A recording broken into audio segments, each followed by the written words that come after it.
Good morning. আজকে হচ্ছে 26 তারিখ শুক্রবার। আজ সকালে এখন আমরা পুরীতেই আছি।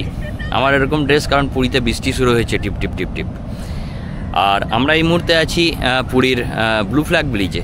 আমরা এতদিন যে সি বিচ দেখিয়েছি সে সি বিচে নয়, এটা হচ্ছে অন্য একটা বিচ যেটার নাম হচ্ছে ব্লু ফ্ল্যাগ বিচ। এই বিচটা সৌন্দর্য খুব বেশি, মানে আমরা যে বিচটায় ঘুরে বেড়াই সেটা তো শুধু ওই বালি আর বালি। এখানে বেশ সুন্দরভাবে গুছিয়েছে সব জিনিসকে, আমি দেখাবো। আমরা ওই গেটটা দিয়ে এন্ট্রি হলাম, ওই যে সামনে যে গেটটা আছে নারকেল গাছগুলো দেখা যাচ্ছে, ওই দিয়ে এন্ট্রি হলাম। এখানে প্রথমে একটা জেলিফিশ, ওই দূরে একটা বড় কাঁকড়া দেখা যাচ্ছে। মানে খুব গুছিয়েছে সি বিচটাকে যাতে মানুষ আরও অ্যাট্রাক্ট হয়, এবং বিচটা অত্যন্ত পরিষ্কার পরিচ্ছন্ন, কোনো দোকান নেই, কোনো পাট নেই, কিচ্ছু নেই। যেটা বালিয়াপান্ডা বিচে বা ওই দিকটাতে আছে, এটা গোল্ডেন বিচ বলা হয়, বা এটাকে বলা হয় ব্লু ফ্ল্যাগ বিচ। এটা অত বড় কাঁকড়া, এদিকে বড় বড় সব মাছ বানিয়ে রেখেছে,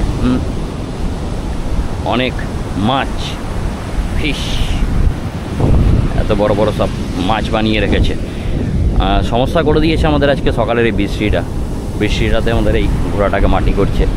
নাহলে আরও ভালোভাবে ফ্রিডমভাবে ঘুরতে পারতাম, মাথায় গামছা নিয়ে এই বউয়ের মতো ঘুরে বেড়াচ্ছি। আর সামনে উত্তাল সমুদ্র। সমুদ্রের কোনো রূপের চেঞ্জ নেই, সমুদ্র যেমন ছিল তেমনই আছে, শুধুমাত্র বিচটাকে এরা সুন্দরভাবে সাজিয়েছে।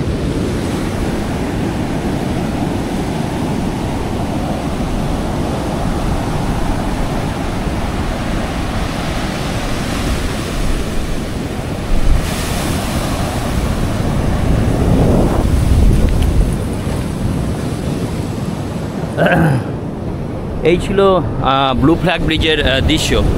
ব্লু ফ্ল্যাগ ব্রিজটাকে আমি আরেকটু দেখাই। এটা আমি নাম এর আগে শুনেছিলাম, কিন্তু আমার কোনোদিনই আসা হয়নি এই বিচটায়।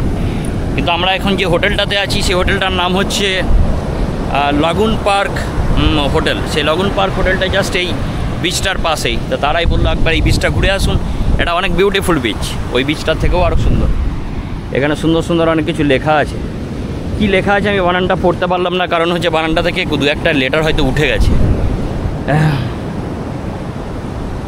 এটা সব নোংরা দিয়ে ভর্তি, এগুলো সব প্লাস্টিকের বোতল দিয়ে ভর্তি করেছে। ওইদিকে ছোটো ছোটো ঘেরা করা আছে, মানে ঘেরা বলতে কি, ওগুলোতে মানুষ চাইলে বৃষ্টির সময় রেস্ট নিতে পারবে। সব ছোটো ছোটো চালার মতো বানানো আছে, আমাদেরকে বাংলা ভাষায় চালা বলা হয়, সেই চালা বানানো আছে। তো এই হচ্ছে সেই ব্লু ফ্ল্যাগ ব্রিজ।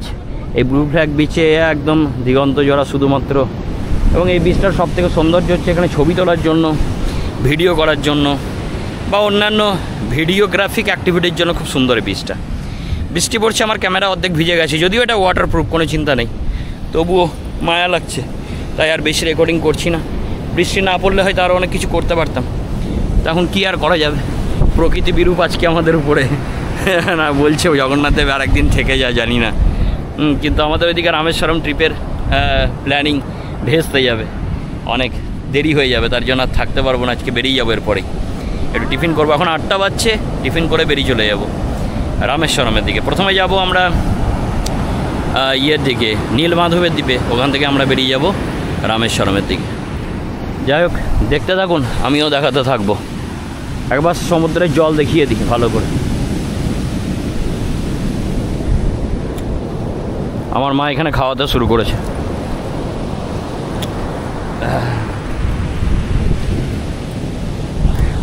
আমি যে জিনিসটা দেখাতে ভুলে গেছি সেটা হচ্ছে যে এই যে ব্লু ফ্ল্যাগ বিচ যেটা দেখালাম এখন চারিদিকটা, এই ব্লু ফ্ল্যাগ বিচটার এন্ট্রিটা দেখুন।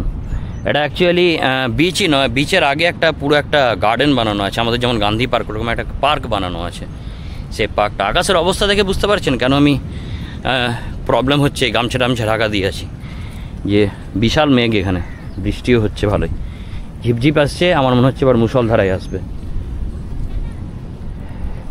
এই দিকটা পুরোপুরি একটা বাগান বানানো আছে সুন্দর করে, দারুণ, এবং বাগানটা বেশ সুন্দর, চারিদিকটা বাগানটায় মানুষ চাইলে ঘুরতে পারে, বসতে পারে। আমাদের একদম গান্ধী পার্ক যেমন আছে তেমনই, গান্ধী পার্কের মতনই সবুজ ঘাস, একদম সুন্দর ব্যবস্থাপনা, অসাধারণ। আমি এই বীজটা আগে কোনো দিন আসিনি, এরকম বাগান করা আছে এরকম বিকেলবেলা ঘোরার জন্য খুব সুন্দর, বৃষ্টি না পড়লে বিকেলবেলা ঘোরার জন্য খুব ভালো জায়গা এটা। দেখতে থাকুন, আমি দেখাতে থাকবো।